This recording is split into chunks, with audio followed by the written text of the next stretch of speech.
kuti mutitsegulire msonkhano watu wa People's Party Convention 2024. Thank you very much. Your Excellency, Chief Justice Richard Banda,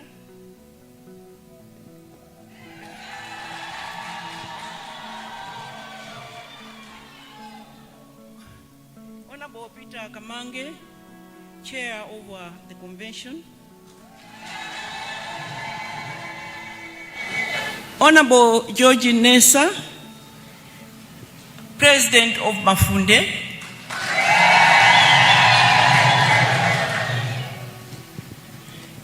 UDF members, I don't know who is leading the delegation, but you are welcome. Second Deputy Speaker, you're welcome. Thank you very much for coming. Distinguished members of the diplomatic corps present here, representatives of international organizations,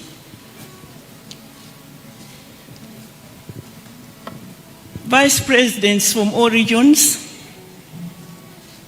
outgoing NEC members,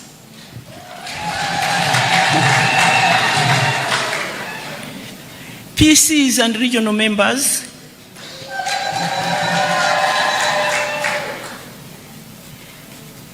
distinguished ladies and gentlemen, allow me in a very special way to start by introducing my son. I know that he has already been introduced. Jack Brewer, who was introduced earlier, is an American Malawian. We have worked together for 18 years. He first came to Malawi in 2007. There's so much, we can write books. His foundation is Jack Brewer Foundation, JBF, and my foundation is Joyce Banda'S Foundation, JBF. And JBF, with God's help, we have achieved a lot. But allow me to take this opportunity to introduce him and the whole delegation of 11 members that he has brought to Malawi, including his beautiful wife and children. Jack, can you stand up, please? And the whole delegation,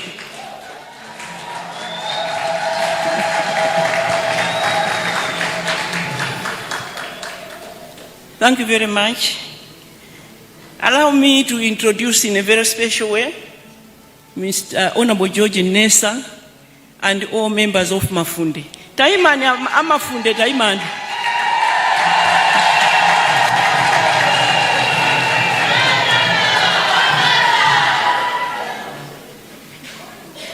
Honorable George Mnesa and I have worked together for a long time, but recently he has been coming and we've been talking. And we've been talking and we have said, wouldn't it be nice if we traveled together on this journey? Ndiye iwa nachita propose kuti amai, wanyi tingogwira ntchito limodzi. Ndiye ine nati,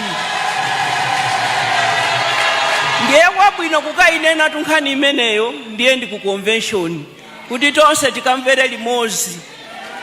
A JP sisters mukumva bwanji pamenepo. Imeneyo ndi nkhani yoti tikambirana mawa kuti anzathu amafunde ndife tiyenda bwanji limodzi.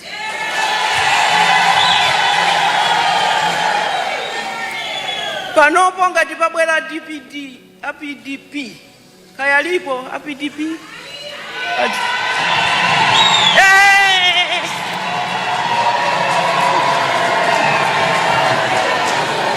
Zikomo. Kepani sinakone. Koma lero ziliko eti. Mundilolenso olemekezeka kuti mu 2012 I started an organization imene lero timatika baza eti. Nonse mmakumbukira kuti anduna athu a trade and industry, Honorable Sosten Gwenge, went and launched the Kabaza, meaning the Motorcyclists Association. And now they are in all 4 regions of our nation. Akabaza taimani pamene mulipo.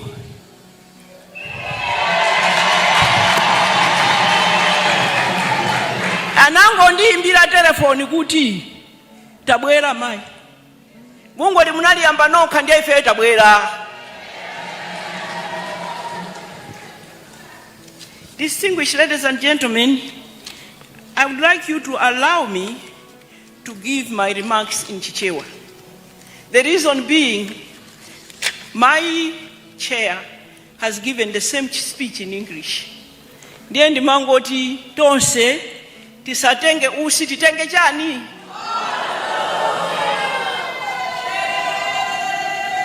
Ifeyo zaka 5 zili zonse timakomana.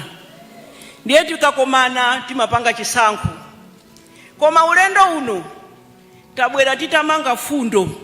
Chifukwa zaka 5 anali mazoma taphunzira sukulu.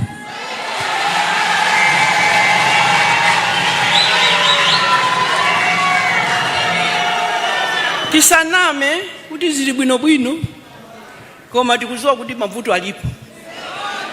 Koma mmene anenera honorable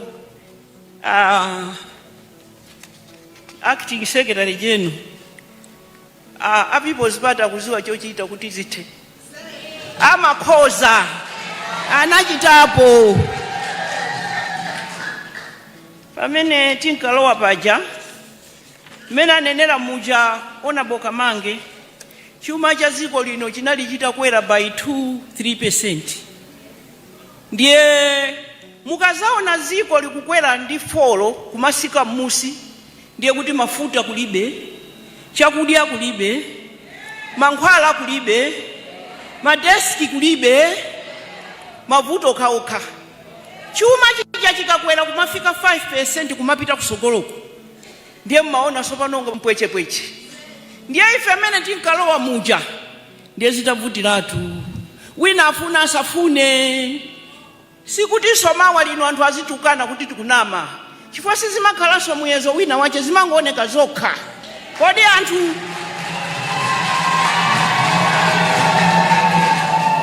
mukagona ku filling station isi mukagona. Sima inalipo panalibe. Abale ndi chipani chiticho chinabweresa mageso sazima. Sizo kuti sonza mabuku za sayansi yayi. Zooneka ndi maso ngakhale ife ya kumuzi kungoziona kuti apa zavuta apa. Apa zasokonekera apa zikuyenda sizimaso ayi. Bwino wake ndi wakuti kuwerenga mabuku amachita akafukufuku aja pa internet. Zijama yankula pita Kamange zijamuka zipeza. Ndiye ngakhale wina mawa alusa nene kuti Joyce Banda'S onama otani iyai 6%. 6%. Ndiye kuyambira chaka cha 2014 kuzafika lero muisonye ina 6%. Olemegezeka mayende abambu. Azimayi nthawi imeneji akufa mwakathithi kusowa koberekera, kusowa kokadikira, kusowa maambulansi, kuchipata kusowa mankhwala.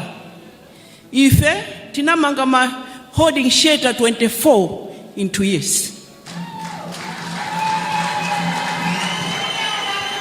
Ife tinayamba kugawa chimanga. Ndimati ndikamayenda kumbuyo kundili ndi malole achakudya. Ndikunama. Sopano anthu ndikumanditonza kuti upresident ogawa chimanga. Ndiye ine nkumayankhanso monyang'wa kuti ndipo ndizagawa mpaka maungu azagwe.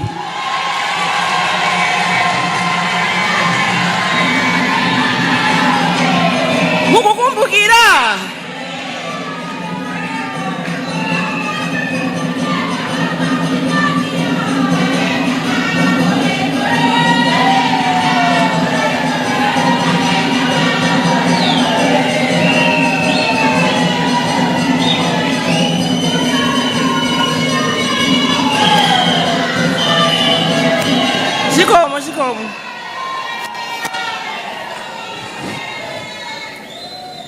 ena ndinamva ndili pa wireless ndikukhala ku America akuchita interview akuyankhula kuti kodi Joyce Banda'S anali useless ya mtundu wanji ali kulephera ndi kumanga nyumba za asilikali. Ndadabwa kuti apo sanaonese muzapite pauliwa muzanene kuti nyumba zimene anamanga boma ya PP nthawi ya Joyce Banda'S anazasegulira okha ndi ziti. Ndipo apita akamanga akuwuzani kuti tinabweresa madzi akumwa ponseponse. Mwandiwoza ntasenza ndowa? Mwayiwona ndowa ntasenza? Kodi zibambo angasenze ndowa? Madzi tinayika akumwa ponseponse ndiponso mpaka kuchitipa tinakayika matanka amazi.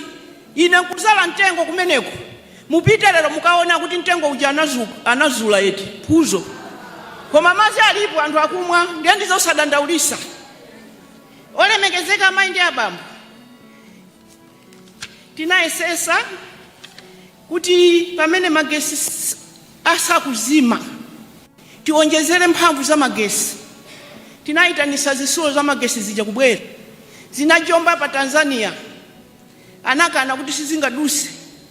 Ine nayimbira telefoni ya President Kikwete analikaya kunja kuti ndati kwanu munthu womenyana ndi kazi zibambo amantcha kuti chani ali ndalakwa chani. Ndati mashini anga amagesi akuti mukanisa. Anandiuza kuti osadandaula ine sindikuziwa. Mwina nda minister anga a transport ya Magufuli ndi afunsa ananena kuti iti kukana chifukwa zigumula misewu abwerese minister kuti azazichepesa zazimasule kukweza magali moto ang'ono ang'ono. Zinabwera kuno anazilumikiza kuno. A President Kikwete omwe aja anandipasa asilikali kundiperekeza mpaka kulowa Malawi. Tinakayika magesi amenewo kunkulaku 64 megawatts to the grid. Zitunziso zilipo. Olemekezeka amayi ndi abambo, magesi amazima. Ziko lomwe lino pali nthawi anthu anamwa madzi zithapwi. Ndikunama khani ndikumamveka konsekonse magesi sakuyaka komanso anthu madzi amene akumwa achabechabe. Ndikunama olemekezeka amayi ndi abambo, imafunika kuti nthawi zina uzita kugwesa kwacha ija kuti zinthu ziyende bwino. Mwaona kuti apapa ndinali ndi mayi Christina Lagarde amene anali mkulu wa IMF. Ndinapita kukaonana naye ndipange chani. Anandiuza kuti ziyende bwino ugwese kwacha. Azibale ako amene anali pambuyo pako amakana. Ndipo kwacha ija tinagwesa ndi 47%. Ineyo ndinapita kukafunsa ku World Bank ndiye ndigayireni tumakobiti kuti tikagwesa kwacha ikamaka wawa koma anthu aja azikakhala ndi maganyu azikalandira chimanga azikadya asamaka sowe sima.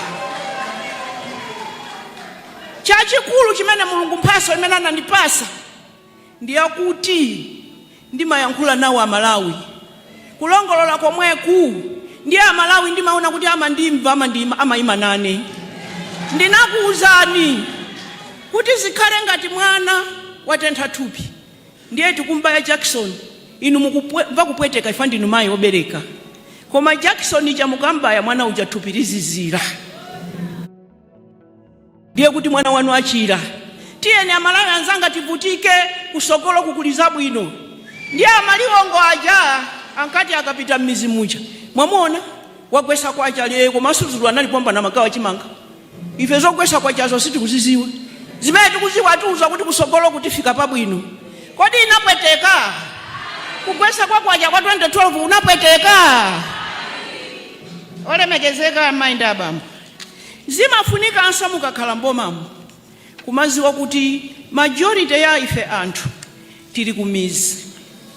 Therefore tinagwirizana kuti tiyeni tipange maprogramu anthu osauka, anthu ovutika, anthu akumuzi. Tiye timafika m'mizi muja kumanga nyumba. Ngati pali ma district amene sitinamangepo muzi ifeyo ndiye ndi imodzi kapena awiri. District iliyonse ndipo sitikumanga pano chifukwa cha cyclone kapena chani. Kungo wawidwa ine ndi mauzu kundiwawa mtima mauzu kuti anzathu agona mauzu basi. Mukapita kukameme MP akumeneko alipomba na Dr. James Muntali amene anali MP kumeneko. Ngakhala mfumuwo amagona nyumba yoti tinakonza ife. Muziwa tinamanga ife boma yathu. Mukapita kusanje, mukuyang'ana kubera.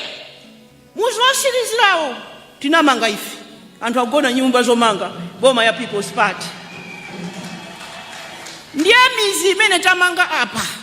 Chifukwa chakuona ine mavuto amene alili. Ine sinasiye tugwira ntchito ndikunama. Kodi tuchikanakhala chaka chatha ndikanakhala ntafunda chonchi. Ndimafunda chonchi kumene kuchaka maziwa ndimabisa chikhakha nali ntachoka pewa. Koma nyumba napitiriza kumanga, chakudya napitiriza kugawa. Chifukwa ndi ntchito yathu ifeyo kusamala zathu. Sizoona kuti tikhoza kukhala pamene anzathu akuzunzika. Chimanga chija ndinkagawa 2012, 2013. Ndimalengeza kuti amene ali MP azingotenga matraki azipita ku Lilongwe ku Farmers World azikatuta chimanga cha azikagawa constituency kwache. Chipani chili chose ndikunama. Chifukwa pakafika njala simaona chipani. Tonse nda Malawi, tonse ndife anthu osasankhana, osakondera. Olemekezeka maindi abambo. Ndimalize ndikunena kuti anthu muziko azikhala omasuka osawopa. Ndiye ifeyo ndi boma imodzi.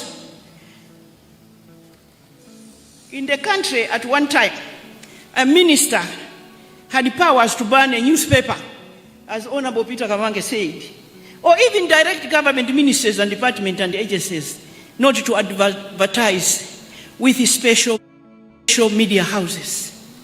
It is the People's Party government that repealed such draconian and unnecessary laws and ensured media freedom in this country. Malawi's 2013 media freedom rating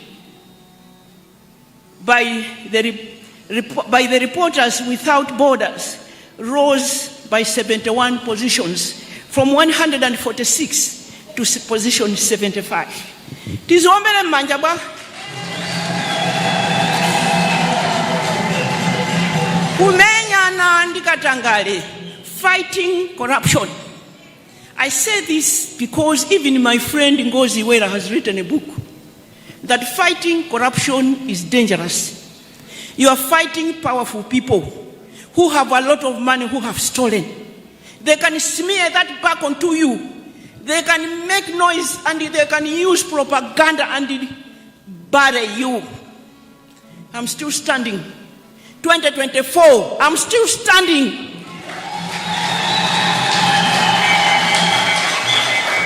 Because I'm married to one of the finest lawyers of our land. And he told me, if you have not broken any law or if you have not stolen, anybody can smear anything onto you. At the end of the day, nothing will happen. And I'm just so truly grateful to all those that love me around the globe, that they stood with me and by me, and put together a solid team of distinguished international lawyers and shamed the devil. And here I am.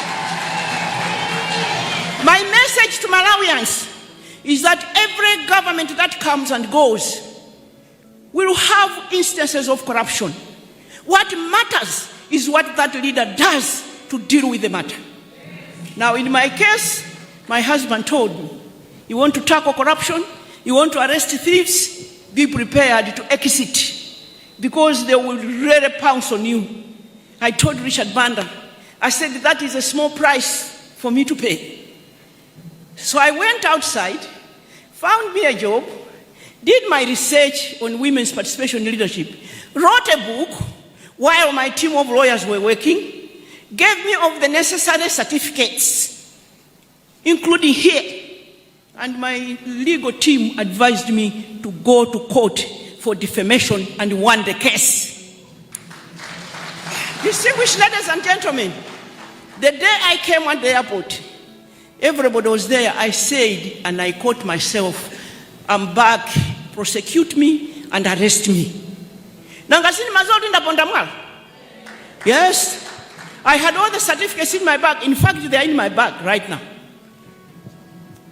what I can advise fellow women seeking political positions throughout the world, as it so happens that people have decided that they will not open space for women, they will abuse them and scandalize them and stop them, is that everything that happens, clear your name. I didn't know this. I wasted so much time, in which time the perception grows and becomes truth. You must always have a team to fight and then document so that nobody plays around with you. Distinguished ladies and gentlemen, whether anybody likes it or not, women of this world must participate in leadership. We, as African women, have decided that we are going to be feminists, but we are going to be African feminists, meaning that we shall work with our men. We shall engage them. We shall work together. They will open space. They will understand that while we are in majority, we also brought the other half in this world, into this world. We brought the other half. Whether, gentlemen, you like it or not, it's a disputable fact. It's the truth. It's factual. And fortunately for us, most of our African men understand and they respect us and they prepared to open space. And I would like to say that we haven't done badly, because Africa has had 6 presidents. I know other developed nations of the world that are still trying to get one woman into State House and failing miserably. We have had 6 on the continent of Africa, and the country with the highest number of women in parliament is on the continent of Africa. And president after president are appointing half of their cabinets being women. My message as I close is that we are here and we shall participate. And may I congratulate Oxfam for the efforts that you are making to make sure that women have a part to play.